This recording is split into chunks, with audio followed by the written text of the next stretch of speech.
بسم اللہ الرحمن الرحیم۔ السلام علیکم ورحمۃ اللہ وبرکاتہ۔ الحمد للہ الذی انعم علینا نعمه ظاہرة وباطنة، والصلاة والسلام على اشرف الانبیاء والمرسلین محمد وآلہ وصحبہ اجمعین، اما بعد۔ حاضرین و ناظرین، یہ درس نمبر 757 ہے اور سورہ انفال کی آج 3 آیتوں کی تلاوت اور تشریح کی جائے گی۔ آیت نمبر 55، 56 اور 57، 55، 56 and 57۔ چلیے سب سے پہلے ان 3 آیتوں کی ہم تلاوت کرتے ہیں، لفظی ترجمے اور ترجمے کے بعد تشریح کرتے ہیں۔ اعوذ باللہ من الشیطان الرجیم، بسم اللہ الرحمن الرحیم۔ ان شر الدواب عند الله الذين كفروا فهم لا يؤمنون الذين عاهدت منهم ثم ينقضون عهدهم في كل مرة وهم لا يتقون فإما تثقفنهم في الحرب فشرد بهم من خلفهم لعلهم يذكرون۔ صدق الله العظيم۔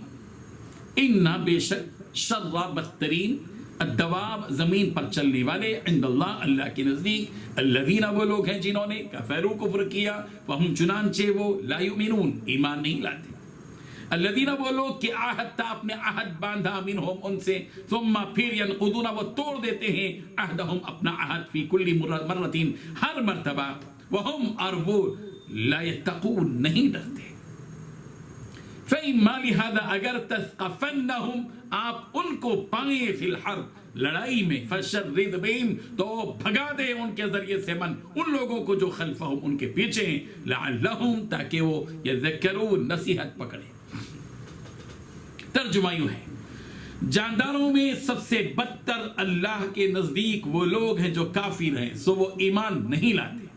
جن لوگوں سے تم نے صلح کا عہد کیا ہے، پھر وہ ہر بار اپنے عہد کو توڑ ڈالتے ہیں اور اللہ سے نہیں ڈرتے، اگر تم ان کو لڑائی میں پاؤ تو انہیں ایسی سزا دو کہ جو لوگ ان کے پس پشت ہیں وہ ان کو دیکھ کر بھاگ جائیں، عجب نہیں کہ ان کو اس سے عبرت ہو۔ بزرگان محترم، زمین پر چلنے والی بدترین مخلوق کے سلسلے میں قرآن مجید نے یہ فیصلہ سنایا ہے کہ وہ لوگ کون ہیں جو روئے زمین کی سب سے بدترین مخلوق ہیں۔ ان شر الدواب عند اللہ الذین کفروا، جو لوگ کفر کی زندگی بسر کر رہے ہیں اور ایمان سے محرومی کی زندگی بسر کر رہے ہیں، وہی لوگ بدترین مخلوق ہیں۔ مفسرین نے یہاں ایک نکتے کی بات لکھی ہے کہ اللہ تبارک و تعالیٰ نے یہاں ان شر الناس نہیں کہا کہ لوگوں میں بدترین لوگ، بلکہ ان شر الدواب کہا کہ جو شخص کے چوپایوں میں بدترین چوپائے، جانوروں میں بدترین جانور، جنہیں جو شخص اپنے حقیقی خالق اور مالک ہی کا انکار کرتے وہ انسانوں کی فہرست میں شامل ہو ہی نہیں سکتا۔ وہ ایک چوپائے کی طرح ہے، جس طرح چوپائے اپنے حقیقی مالک اور خالق سے ناواقف ہوتے ہیں، یہ کافر بھی انہی کی طرح ہے۔ سورہ انفال کی آیت نمبر 22 میں بھی یہی حقیقت یوں بیان کی گئی، ان شر الدواب عند اللہ الصم البکم الذین لا يعقلون، یقین رکھو کہ اللہ کے نزدیک بدترین مخلوق وہ بہرے گونگے لوگ ہیں جو عقل سے کام نہیں لیتے۔ جس طرح جانور عقل سے کام نہیں لیتے، ان کافروں کا حال بھی ایسا ہی ہے، اگر عقل سے کام لیتے تو اپنے ہاتھوں سے بنائے ہوئے معبودوں کی عبادت نہ کرتے، اور انہیں یہ بات سمجھ میں آ جاتی کہ معبود تو وہ ہوتا ہے جو سب کو بناتا اور پیدا کرتا ہے، وہ معبود ہو نہیں سکتا جس کو ہم نے اپنے ہاتھوں سے بنایا اور پیدا کیا ہے۔ حضرت ابن عباس رضی اللہ عنہ اس آیت کے شان نزول کے سلسلے میں فرماتے ہیں کہ شر الدواب سے مراد کون ہے؟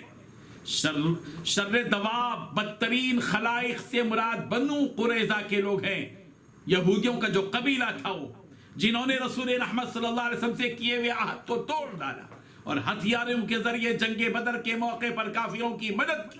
پھر بنو قریظہ نے نسینا و اختانا کا کہ ہم سے بھول ہو گئی یا رسول اللہ، غلطی ہو گئی ہم سے کہہ کر معافی مانگی۔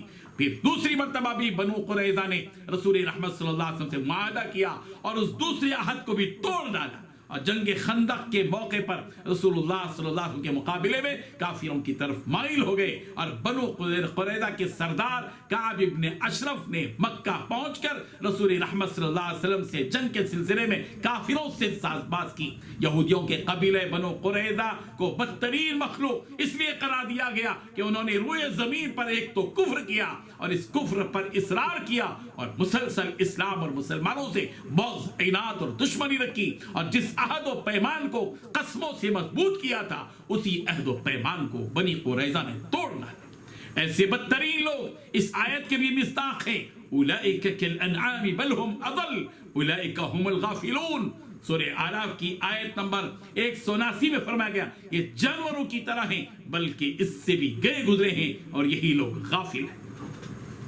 سورہ بینہ کی آیت نمبر 6 میں بھی اہل کتاب اور مشرکین کے بارے میں یہ فیصلہ سنایا گیا کہ یہ لوگ بدترین مخلوق ہیں۔ ان الذين كفروا من اهل الكتاب والمشركين في نار جهنم خالدين فيها اولئك هم شر البرية۔ بے شک جو لوگ اہل کتاب میں سے کافر ہو گئے اور مشرکین سب دوزخ کی آگ میں جائیں گے جہاں وہ ہمیشہ رہیں گے، یہ لوگ بدترین مخلوق ہیں۔ سورہ بقرہ کی آیت نمبر 27 میں عہد کو توڑنے والوں کے بارے میں یوں کہا گیا کہ الذين ينقضون عهد الله من بعد ميثاقه ويقطعون ما امر الله به ان يوصل ويفسدون في الارض اولئك هم الخاسرون۔